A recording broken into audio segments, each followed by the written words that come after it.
Assalamualaikum warahmatullahi wabarakatuh dan salam sejahtera. Selamat datang ke forum perdana sempena Minggu Kedua Hasanah. Forum kita hari ini bertajuk Sifat Rasulullah sallallahu alaihi wasallam, teladan dalam kepimpinan, akhlak dan komunikasi. Tujuan forum ini adalah untuk menyelami kepribadian Rasulullah sallallahu alaihi wasallam sebagai contoh terbaik dalam memimpin, berakhlak mulia dan berkomunikasi dengan hikmah. Okey, bersama saya hari ini kita jemput dua panelis yang akan berkongsi pandangan mereka. Saya perkenalkan Saudari Christina sebagai panel yang pertama dan panel kedua kita, Saudari Iza. Baiklah, kita mulakan dengan panel pertama, Saudari Christina yang akan menyentuh aspek akhlak Rasulullah sallallahu alaihi wasallam. Dipersilakan Saudari Christina. Okey, baik. Terima kasih kepada saudara Afan. Apa khabar semua? Okey ke hari ni? Sihat, Alhamdulillah. Okey, nampak macam kita macam agak tegangnya dekat sini. Dia tak apa, kita santai-santai saja. Okey, baik. Saya akan teruskan dengan saya punya perkongsian lah. Boleh kata perkongsian dengan kita punya topik hari ni kan. Kedua Hasanah ya. Okey, baik. Sebelum itu, ya, sememangnya Rasulullah menjadi contoh kepada umat manusia dengan sifat kepribadian Rasulullah, baginda, sifat kepimpinan dan banyak lagi lah sifat-sifat Rasulullah kan. Jadi saya ingin berkongsi tentang sifat yang Rasulullah ini digelar sebagai Al-Amin. Rasanya semua pernah dengar kan Al-Amin kan? Betul tak? Jadi okay, saya akan terangkan sikit lah. Jadi makna Al-Amin ni dia berasal dari perkataan Arab amanah yang membawa maksud jujur. Dia tidak menipu dan dipercayai dalam setiap urusan. Rasulullah ini digelar Al-Amin oleh masyarakat Mekah kerana baginda tidak pernah berbohong, mengkhianati janji ataupun menipu dalam perniagaan. Jadi Rasulullah ini terkenal dengan kejujuran dan integriti. Bahkan mendapat gelaran Al-Amin yang boleh dipercayai sebelum diangkat sebagai Nabi. Jadi baginda ni menghargai kejujuran dan sikap berterus terang yang merupakan sifat-sifat yang menimbulkan kepercayaan dan rasa hormat dalam kalangan pengikutnya. Jadi tanpa sifat amanah ni, seseorang tidak akan dihormati ataupun dipercayai lah. Jadi sama ada sebagai pemimpin, guru, kawan ataupun ahli keluarga. Jadi asas kepimpinannya, Rasulullah ini memimpin umat Islam bukan sahaja dengan wahyu, tetapi dengan kepribadian yang dihormati. Amanah menjadi asas kepada segala bentuk kepimpinan. Di pengajaran yang kita dapat dekat sini, kita haruslah sentiasa jujur dalam kata-kata dan perbuatan.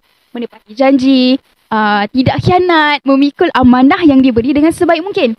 Menjadi orang yang boleh dipercayai oleh masyarakat. Jadi sifat Rasulullah SAW ini sebagai Al-Amin bermaksud yang dipercayailah ataupun amanah, dan ia merupakan antara sifat yang paling menonjol dalam diri baginda sejak muda lagi. Jadi bahkan sebelum diangkat menjadi Rasul. Contohlah kan, saya ambil dalam perniagaan. Contoh sifat Al-Amin ada kehidupan baginda ni dalam perniagaan. Baginda ni sebenarnya dia yang sangat jujur dan adil ketika berniaga. Yang menyebabkan Siti Khadijah ni tertarik dengan integritinya dan menawarkan kerjasama perniagaan serta perkahwinan. Tengok hebat kan? Jadi kita tak boleh bayangkan kan sebelum ni. Jadi seterusnya adalah dalam masyarakat. Ketika berlaku perselisihan tentang siapa yang patut meletakkan Hajarul Aswad ke tempat asalnya, baginda tampil dengan cadangan yang bijak dan adil, menunjukkan kebijaksanaan dan kepercayaan tinggi masyarakat terhadapnya. Jadi kisah Hajarul Aswad ni tunggu kan, nanti saya akan ceritakan dengan lebih lanjut. Dari itu saja perkongsian daripada saya setakat ni. Masya Allah, saya sangat terbuka dengan cerita. Ya, benar. Baiklah, terima kasih Saudari Christina atas kupasan yang sangat menyentuh hati. Seterusnya, saya nak berjemput pula panel kedua, Saudari Iza, untuk meneruskan forum ini dengan aspek kepimpinan dalam komunikasi Rasulullah SAW. Silakan Saudari Iza. Maafkan saya. Baiklah, terima kasih Pak Gurusi. Saya akan menjelaskan tentang sifat kepimpinan Rasulullah sepanjang kehidupan baginda. Okey, Rasulullah SAW ialah pemimpin yang sangat luar biasa. Baginda bukan sahaja memimpin negara, tetapi juga memimpin hati umat manusia. Dalam aspek kepimpinan, baginda menunjukkan sifat adil, berstrategi dan sangat berjiwa rakyat. Contohnya peristiwa ketika membina Masjid Nabawi. Baginda turut bersama mengangkat batu bersama para sahabat. Ini menunjukkan sifat kepimpinan melalui teladan, bukan sekadar arahan. Baginda juga sentiasa bermesyuarat dengan para sahabat sebelum membuat keputusan yang penting seperti Perang Badar dan Perjanjian Hudaibiyah. Baginda juga tidak pernah mengutamakan diri sendiri, malah sentiasa meletakkan kepentingan umat di hadapan. Kepimpinan Rasulullah adalah gabungan antara keberanian, kebijaksanaan dan kasih sayang. Seterusnya, dalam aspek komunikasi pula, Rasulullah SAW sangat berhikmah orangnya. Baginda bercakap dengan jelas, tidak pernah memotong percakapan orang lain dan sentiasa memilih kata-kata yang sesuai dengan situasi. Baginda juga pandai menyesuaikan gaya komunikasi mengikut tahap kefahaman pendengar, sama ada kanak-kanak, orang tua atau pemimpin. Komunikasi baginda bukan sekadar menyampaikan maklumat, tetapi menyentuh hati dan membina hubungan. Inilah yang menjadikan dakwah baginda begitu berkesan. Itu sahaja daripada saya, pengerusi. Masya Allah, saya sangat terharu dengan sifat kepribadian Rasulullah SAW. Okey, baiklah. Terima kasih saudari Iza. Okey, jelaslah bahawa sifat peribadi Rasulullah SAW ni dalam kepimpinan, akhlak dan komunikasi adalah contoh terbaik untuk kita semua. Jadi kesimpulannya, jika kita ingin menjadi insan yang berjaya dan dihormati, kita perlu meneladani Rasulullah SAW dalam setiap aspek kehidupan. Kepimpinan yang adil, akhlak yang mulia dan komunikasi yang berhikmah adalah asas kepada masyarakat yang harmoni dan berintegriti. Okey, baiklah. Rasanya tadi, saudari Christina ada macam nak menceritakan tentang Hajarul Aswad, betul? Ya, betul. Okay, jadi boleh tak kongsikan sedikit tentang kisah Hajarul Aswad tersebut? Sebab saya macam teringin nak tahu tentang kisah itu. Betul. Okay. Faham. Okey. Tak sabarlah ni. Okey, tak apa. Saya akan ceritakanlah sikit kan seperti yang telah dijanjikan. Jadi salah satu kisah Rasulullah yang meletakkan Hajarul Aswad ini kan. Okey, ketika Kaabah ini dibina semula oleh kaum Quraisy sebelum kerasulan, berlaku perselisihan faham tahu antara kabilah-kabilah Arab yang mengenai siapa yang layak meletakkan Hajarul Aswad ke tempat asal. Jadi semua ni merasa mereka ni lah yang paling berhak. Jadi sehingga hampir berlaku pertumpahan darah. Siapa nak bergaduh macam tu sekali tu. Jadi untuk menyelesaikan pertikaian itu, mereka sepakat bahawa orang pertama yang masuk ke kawasan Kaabah esok hari akan dijadikan hakim. Keesokan harinya, Rasulullah SAW ini yang muncul terlebih dahulu. Bila mereka melihat baginda ni, mereka berkata, ini Al-Amin. Kami redha dia jadi penentu. Kebijaksanaan dan amanah Rasulullah ni tidak menyebelah mana-mana puak. Itu yang hebat itu. Jadi sebaliknya baginda ni meletakkan Hajarul Aswad di atas sehelai kain, lalu meminta ketua setiap puak ni untuk memegang hujung kain itu. Okey, dan mengangkatnya bersama-sama. Setelah sampai ke tempatnya, baginda sendiri mengambil batu itu dan meletakkan dengan tangannya yang Jadi nilai yang kita dapat daripada nilai kedua hasanah lah kita katakan dalam kisah ini. Yang pertama, sifat amanah dan jujur. Jadi masyarakat ni memberi kepercayaan penuh kepada baginda kerana akhlaknya yang terpuji. Betul? Yang kedua, bijak menyelesaikan konflik. Baginda menunjukkan teladan kepimpinan yang adil dan damai. Dan yang ketiga adalah menjaga perpaduan. Rasulullah ni mengelakkan perpecahan dengan cara yang diterima semua pihak. Maksudnya adil lah. Memang tak ada yang berat sebelah ke. Macam tu. Itulah hebatnya kisah Rasulullah ni. Salah satu kisah Rasulullah yang berkenaan dengan Hajarul Aswad yang kita boleh kaitkan dengan qudwah hasanah. Masya Allah. Terima kasih saudari Kis. Okey, terima kasih atas perkongsian yang sangat bermakna. Okey, seterusnya saya jemput pula sekali lagi saudari Iza untuk menceritakan sedikit tentang tokoh-tokoh Islam. Tokoh-tokoh Islam. Terima kasih Pak Gerusi. Setelah kita menyelami sifat kepribadian Rasulullah SAW dan kisah-kisah Rasulullah SAW, kita juga boleh meneladani tokoh-tokoh Islam yang meneruskan legasi kepimpinan berintegriti dan akhlak mulia.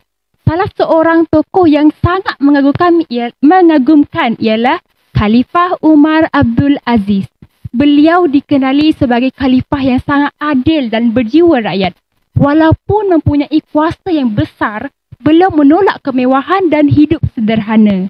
Ketika menjadi khalifah, beliau menolak untuk menggunakan harta negara bagi kepentingan peribadi. Malah beliau memadamkan lampu istana apabila berbincang hal keluarga. Kerana lampu itu dibeli dengan wang rakyat.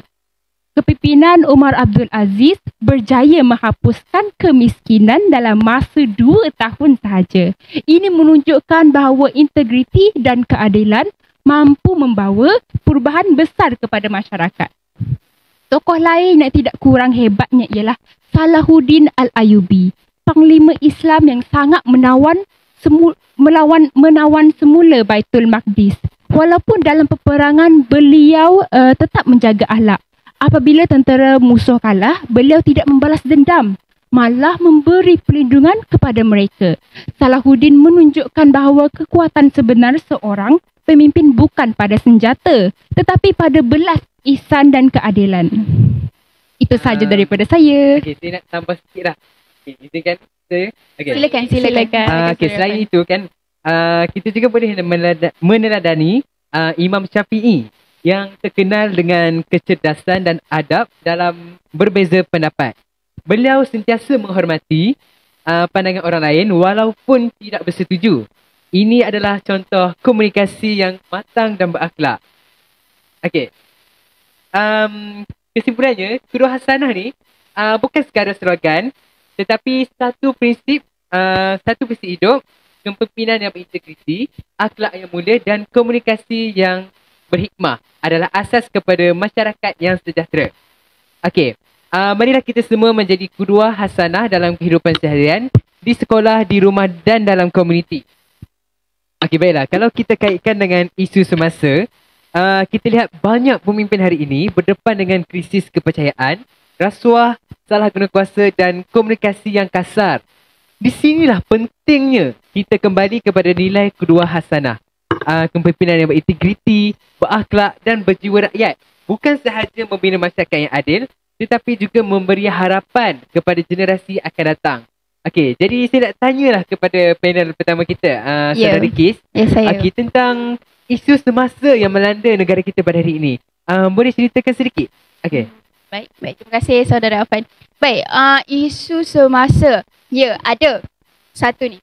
Ketirisan dan salah guna kuasa dalam kepimpinan.